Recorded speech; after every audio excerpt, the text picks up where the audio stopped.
ಕನ್ನಡಿಗರು ಬೇರೆ ಬೇರೆ ರಾಜ್ಯಗಳಿಗೆ ಕೆಲಸವನ್ನು ಅರಸಿಕೊಂಡು ಪಲಾಯನವನ್ನು ಮಾಡ್ತಾ ಇದ್ರು. ಈ ನಡುವೆ ಕರ್ನಾಟಕ ರಕ್ಷಣಾ ವೇದಿಕೆ ಕನ್ನಡಿಗರಿಗೆ ಮೀಸಲಾತಿಗಾಗಿ ಹೋರಾಟ ಕೂಡ ಮಾಡಿತ್ತು.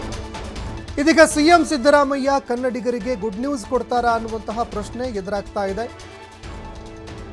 ರಾಜ್ಯದಲ್ಲಿ ಕನ್ನಡಿಗರಿಗಾಗಿ ಮೀಸಲಾತಿಯನ್ನ ಸಿಎಂ ಸಿದ್ದರಾಮಯ್ಯ ತರ್ತಾರಾ?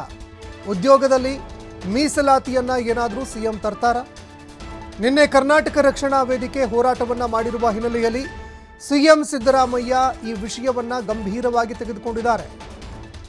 ಇನ್ನು ಕನ್ನಡಿಗರಿಗಾಗಿ ಮೀಸಲಾತಿ ವಿಷಯಕ್ಕೆ ಸಂಬಂಧಪಟ್ಟಂತೆ ಸಿಎಂ ಸಿದ್ದರಾಮಯ್ಯ ಚರ್ಚೆ ಮಾಡಿದ್ದಾರೆ. ಕಾನೂನು ತಜ್ಞರ ಅಭಿಪ್ರಾಯವನ್ನು ಪಡೆದುಕೊಂಡು ಮುಂದಿನ ನಡೆಯ ಬಗ್ಗೆ ಕ್ರಮವನ್ನು ಕೈಗೊಳ್ಳೋದಕ್ಕೆ ಅಂತ ಸಿಎಂ ಸಿದ್ದರಾಮಯ್ಯ ಮುಂದಾಗ್ತಾ ಇದ್ದಾರೆ. ನಿನ್ನೆ ಡಾಕ್ಟರ್ ಸರೋಜಿನಿ ಮಹಿಷಿ ವರದಿ ಜಾರಿಗಾಗಿ ಕರ್ನಾಟಕ ರಕ್ಷಣಾ ವೇದಿಕೆ ಕರ್ನಾಟಕದಾದ್ಯಂತ ಹೋರಾಟವನ್ನು ಮಾಡಿತ್ತು. ಕರವೇ ಹೋರಾಟದ ಹಿನ್ನೆಲೆಯಲ್ಲಿ ಸಾಧಕ ಬಾಧಕಗಳ ಬಗ್ಗೆ ಸಿಎಂ ಸಿದ್ದರಾಮಯ್ಯ ಚರ್ಚೆ ಮಾಡೋದಕ್ಕೆ ಅಂತ ಮುಂದಾಗ್ತಾ ಇದ್ದಾರೆ.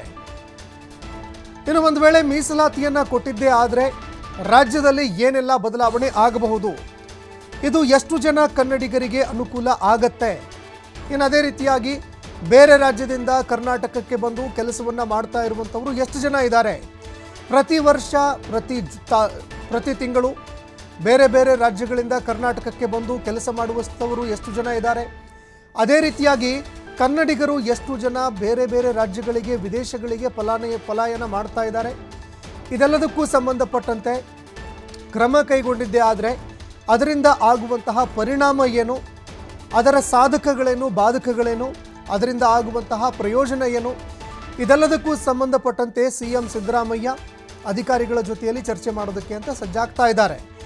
ತಜ್ಞರ ಒಂದು ಅಭಿಪ್ರಾಯವನ್ನು ಕೂಡ ಪಡೆದುಕೊಳ್ಳೋದಕ್ಕೆ ಸಿಎಂ ಮುಂದಾಗ್ತಾ ಇದ್ದಾರೆ. ಇನ್ನು ಅದೇ ರೀತಿಯಾಗಿ ಕನ್ನಡಿಗರ ಹಿತಾಸಕ್ತಿಗೆ ಬದ್ಧ ಅಂತ ಸಿಎಂ ಸಿದ್ದರಾಮಯ್ಯ ಅವರು ಹೇಳಿದ್ದಾರೆ. ಈ ಬಗ್ಗೆ ಮತ್ತಷ್ಟು ಮಾಹಿತಿ ಕೊಡ್ತಾ ಹೋಗ್ತಾರೆ ಪ್ರತಿನಿಧಿ ಎಲ್.ಎನ್. ಸ್ವಾಮಿ ಫೋನ್ ಸಂಪರ್ಕದಲ್ಲಿ ಜಾಯ್ನ್ ಆಗಿದ್ದಾರೆ. ಎಲ್.ಎನ್. ಸ್ವಾಮಿ, ಸಿಎಂ ಸಿದ್ದರಾಮಯ್ಯ ಈ ನಿರ್ಧಾರವನ್ನು ತೆಗೆದುಕೊಂಡಿದ್ದೇ ಆದರೆ, ಮೀಸಲಾತಿಗೆ ಸಂಬಂಧಪಟ್ಟಂತೆ ಏನಾದರೂ ನಿರ್ಧಾರ ತೆಗೆದುಕೊಂಡಿದ್ದೇ ಆದರೆ ಅದೊಂದು ಐತಿಹಾಸಿಕ ಅಂತ ಕೂಡ ಹೇಳ್ಬೋದು. ನಿನ್ನೆ ಕರ್ನಾಟಕ ರಕ್ಷಣಾ ವೇದಿಕೆ ಹೋರಾಟ ಮಾಡಿತ್ತು, ಇಂದು ಸಿಎಂ ಸಿದ್ದರಾಮಯ್ಯ ಚರ್ಚೆ ಮಾಡೋದಕ್ಕೆ ಅಂತ ಮುಂದಾಗ್ತಾ ಇದ್ದಾರೆ. ಏನೆಲ್ಲ ಚರ್ಚೆ ಆಗಬಹುದು, ಅದೇ ರೀತಿಯಾಗಿ ಇದರ ಸಾಧಕ ಬಾಧಕಗಳ ಬಗ್ಗೆ ಮಾಹಿತಿಯನ್ನು ಕೊಡ್ತಾ ಹೋಗೋದಾದ್ರೆ? ಸಂತೋಷ್, ನಿನ್ನೆ ಕನ್ನಡರಿಗೆ ಮೀಸಲಾತಿ ವಿಚಾರಕ್ಕೆ ಸಂಬಂಧಪಟ್ಟಂತೆ ಕರವೇ ಕಾರ್ಯಕರ್ತರು ಬೃಹತ್ ಪ್ರತಿಭಟನೆಯನ್ನು ನಡೆಸಿದ್ದಾರೆ. ಜೊತೆಗೆ ಸರ್ಕಾರಕ್ಕೆ ಮನವಿಯನ್ನು ಕೊಟ್ಟಿದ್ದಾರೆ. ಅಂದ್ರೆ ಸಿಎಂ ಸಿದ್ದರಾಮಯ್ಯನವರನ್ನ ಭೇಟಿ ಮಾಡಿ ಅವರಿಗೆ ಮನವಿಯನ್ನು ಕೊಟ್ಟಿದ್ದಾರೆ. ಅಂದ್ರೆ ನಾರಾಯಣಗೌಡರ ನೇತೃತ್ವದಲ್ಲಿ ನಡೆದಂತ ಒಂದು ಪ್ರತಿಭಟನೆಗೆ ಸಾಕಷ್ಟು ಎಲ್ಲರೂ ಕೂಡ ಒಂದು ಸಹಕಾರ ಕೂಡ ಇತ್ತು. ಹಾಗಾಗಿ ಸರೋಜಿನಿ ಮಹಿಷಿ ವರದಿಯನ್ನ ಜಾರಿಗೆ ಮಾಡುವಂತೆ ನಿನ್ನೆ ಕರವೇ ಕಾರ್ಯಕರ್ತರು ಸಾಕಷ್ಟು ಒಂದು ಹೋರಾಟ ಪ್ರತಿಭಟನೆಯನ್ನ ಮಾಡಿಸಿದ್ರು. ಜೊತೆಗೆ ಎಲ್ಲೋ ಒಂದ್ ಕಡೆ ಸರ್ಕಾರಕ್ಕೂ ಈ ಕಾವು ಮುಟ್ಟಿದೆ ಅಂತಾನೆ ಹೇಳ್ಬೋದು. ಯಾಕಂದ್ರೆ ಪ್ರತಿಭಟನೆಯ ಬಳಿಕ ಸ್ವತಃ ಕರವೇ ನಾರಾಯಣಗೌಡರು ಹೋಗಿ ಸಿಎಂ ಅವ್ರನ್ನ ಭೇಟಿ ಮಾಡ್ತಾರೆ, ಮನವಿಯನ್ನು ಸಲ್ಲಿಸ್ತಾರೆ. ಆಗ ಪ್ರತಿಭಟನೆಗೆ ಸಂಬಂಧಪಟ್ಟಂತೆ ಹಾಗೂ ಸರೋಜಿನಿ ಮಹಿಷಿ ವರದಿ ಜಾರಿಗೆ ಸಂಬಂಧಪಟ್ಟಂತೆ ವಿವಿಧ ಪರ ಕನ್ನಡ ಸಂಘಟನೆಗಳು ಕೂಡ ಕಾರ್ಯಕರ್ತರು ಕೂಡ ಮನವಿಯನ್ನು ಸಲ್ಲಿಸಿದ್ದಾರೆ. ಅಂದ್ರೆ ಈಗಾಗಲೇ ಸಾಕಷ್ಟು ದಿನಗಳಿಂದ ರಾಜ್ಯದಲ್ಲಿ ಸರೋಜಿನಿ ಮಹಿಷಿ ವರದಿ ಜಾರಿ ಆಗ್ಬೇಕು ಎಂಬ ಕೂಗು ಕೇಳಿ ಬರ್ತಾ ಇದೆ, ಆಗ್ರಹ ಕೂಡ ಬರ್ತಾ ಇದೆ. ಹಿಂದೆ ಸರ್ಕಾರಗಳು ಕೂಡ ಈ ವರದಿ ಜಾರಿಗೆ ಯಾವುದೇ ಒಂದು ನಿರ್ಧಾರ ತೆಗೆದುಕೊಂಡಿಲ್ಲ, ಕಠಿಣವಾದ ಒಂದು ನಿರ್ಧಾರ ತೆಗೆದುಕೊಂಡಿಲ್ಲ ಅಂತ ಆರೋಪಿಸಿ ನಿನ್ನೆ ಪ್ರತಿಭಟನೆ ಮಾಡಿ ಕೂಡ ಎಲ್ಲೋ ಒಂದ್ ಕಡೆ ಯಶಸ್ವಿ ಆಗಿದ್ದಾರೆ ಅಂತಾನೆ ಹೇಳ್ಬೋದು. ಅಂದ್ರೆ ಸರೋಜಿನಿ ಮಹಿಷಿ ನೇತೃತ್ವದ ಒಂದು ಸಮಿತಿಯ ವರದಿ 1984ರಲ್ಲೇ ತಮ್ಮ ವರದಿಯನ್ನ ಸರ್ಕಾರಕ್ಕೆ ಸಲ್ಲಿಸಿತ್ತು. ಇಲ್ಲಿವರೆಗೂ ಕೂಡ ಯಾವುದೇ ಒಂದು ಆ ಸರೋಜಿನಿ ಮಹಿಷಿ ವರದಿಯಲ್ಲಿರುವಂತಹ ಶಿಫಾರಸುಗಳು ಜಾರಿಯಾಗಿಲ್ಲ. ಅಂದ್ರೆ ಪ್ರಮುಖವಾಗಿ ಈ ವರದಿಯಲ್ಲಿರುವಂತಹ ಒಂದು ವಿಚಾರಗಳನ್ನ ನೋಡೋದಾದ್ರೆ, ಕರ್ನಾಟಕದಲ್ಲಿ ಕನ್ನಡರಿಗೆ ಆದ್ಯತೆ ಕೊಡಬೇಕು, ಉದ್ಯೋಗದಲ್ಲಿ ಕನ್ನಡರಿಗೆ ಆದ್ಯತೆ ಕೊಡಬೇಕು, ಜೊತೆಗೆ ಸಾರ್ವಜನಿಕ ವಲಯ ಸಂಸ್ಥೆಗಳಲ್ಲೂ ಕೂಡ 100ರಷ್ಟು ಮೀಸಲಾತಿ ಕೊಡಬೇಕು. ಕೇಂದ್ರ ಸರ್ಕಾರ ಇಲಾಖೆಗಳಾಗ್ಬೋದು ಅಥವಾ ಕರ್ನಾಟಕದಲ್ಲಿ ಕಾರ್ಯನಿರ್ವಹಿಸುತ್ತಿರುವಂತಹ ಸಾರ್ವಜನಿಕ ವಲಯ ಘಟಕಗಳ ಗ್ರೂಪ್ ಸಿ ಮತ್ತು ಗ್ರೂಪ್ ಡಿ ಹುದ್ದೆಯನ್ನು ಕನ್ನಡಿಗರಿಗೆ ಮಾತ್ರ ಕೊಡಬೇಕು. ಸರ್ಕಾರಿ ಸಂಸ್ಥೆಗಳಲ್ಲೂ ಕೂಡ ಕೇಂದ್ರ ಸರ್ಕಾರದ ಒಂದು ಸರ್ಕಾರಿ ಸಂಸ್ಥೆಗಳಲ್ಲೂ ಕೂಡ ಕನ್ನಡಿಗರಿಗೆ ಮೀಸಲಾತಿಯನ್ನ ಕೊಡಬೇಕು ಎಂಬ ವರದಿಯನ್ನು ಕೂಡ ಸಲ್ಲಿಸಿತ್ತು.